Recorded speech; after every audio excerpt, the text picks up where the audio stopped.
Welcome to Vedic Counselor, where ancient Vedic wisdom meets modern scientific insight.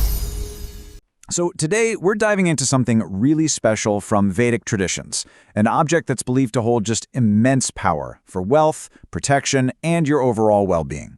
I mean, think about that for a second. The idea that a simple, natural object could be this, direct line to divine blessings, a tool that could literally help reshape your destiny, well, that is precisely the belief surrounding one very specific and incredibly rare type of conch shell. Just look at this number, 1 in 100,000. That's how rare this thing is. We're not kidding around. We're talking about something that's way, way rarer than a lot of precious gems out there.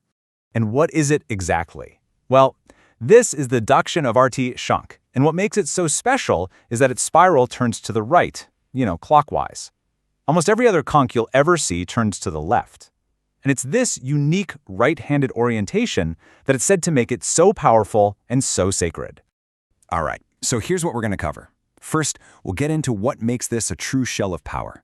Then we'll explore its divine origins, the source of its blessings. After that, we'll get practical with how to attract wealth and success and how to protect your home and family. We'll also see how it can nurture your own personal well-being. And finally, we'll wrap up with the super important guidelines for how to use it respectfully. All right, let's jump right in. What is it that makes this sacred conch so incredibly special? I mean, what really sets it apart from any old shell on the beach? Okay, so the big deal here, the key difference, is its spiral. It turns clockwise, to the right. See, most conches you'll ever find spiral the other way, counterclockwise.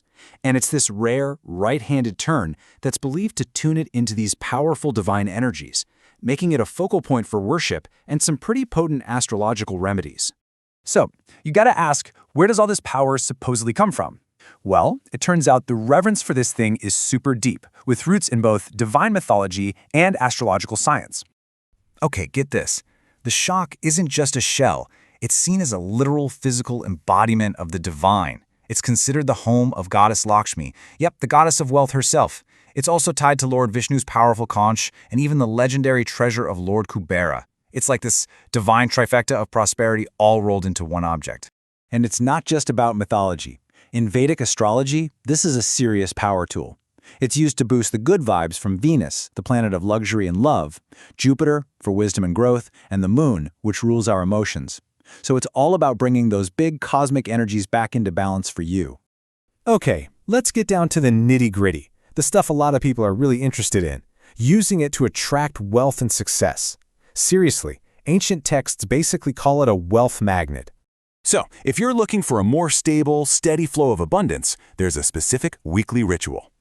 The idea is you place the Shankha right where your money is, a cash box or safe. Then, every Friday, which is Lakshmi's special day, you do this simple cleansing and chant.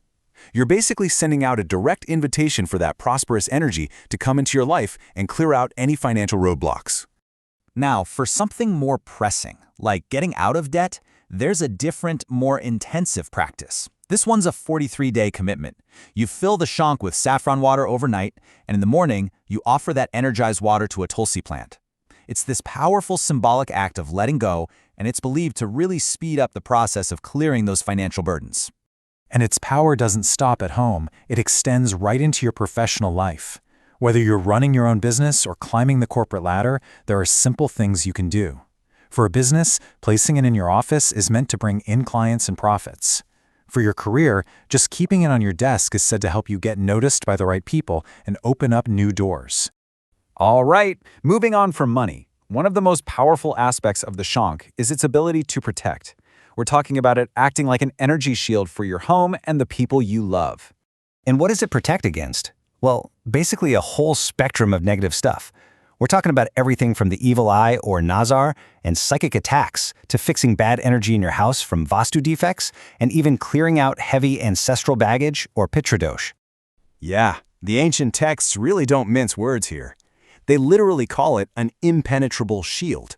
It's not just about blocking bad energy, it's about completely purifying your space and turning it into a sanctuary. And here's how you can actually put that shield up. You place the Shankha in the northeast corner of your home. That's the most sacred spot in Vastu. Then you do this really simple 21-day water ritual.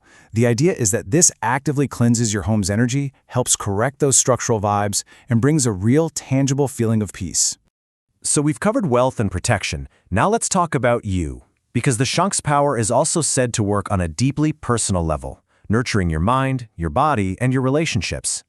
I mean, its impact is meant to be totally holistic. It's used for achieving mental peace, calming anxiety, and helping you sleep. It's used to create more harmony in marriages. It's even believed to boost your physical immune system. And for couples who are trying to start a family, it's considered a powerful blessing for progeny. So if you're someone who struggles with a racing mind, maybe you can't sleep, in astrology, that's often linked to a weak moon. This ritual is a direct fix for that. You sleep with this energized water from the Shankh nearby, and then you drink it in the morning. It's meant to directly soothe that mental static, help with insomnia, and just bring more emotional balance. Okay, but here's the thing. When you're dealing with an object this powerful, you can't just treat it like any other decoration. There are rules, a kind of sacred code of conduct you have to follow to really unlock its benefits. So, here are the absolute must-knows. First and most important, make sure you have a genuine energized Shankh.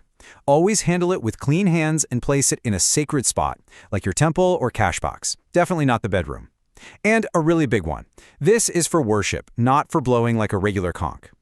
At the end of the day, your faith and your intention, that's what makes it work. And that really sums it all up, doesn't it? The belief here isn't just that you're worshiping a pretty shell. It's that you're inviting a living, breathing, divine presence into your home. It's a physical anchor for the energy of Goddess Lakshmi herself. So, we've gone on quite a journey, right? We've looked at the origins, the remedies, and the respect tied to this incredible object. And it really just leaves us with one final thought to ponder. Now that you know its potential, to attract, to protect, to heal, how might you use this ancient knowledge in your own life today? If you found this video helpful, please consider subscribing to the channel Vedic Counselor. For personal astrology consultation, horoscope analysis, or Vastu consultation, you can contact us on WhatsApp 919219539215 or visit our website www.vediccounselor.com. Thank you for watching.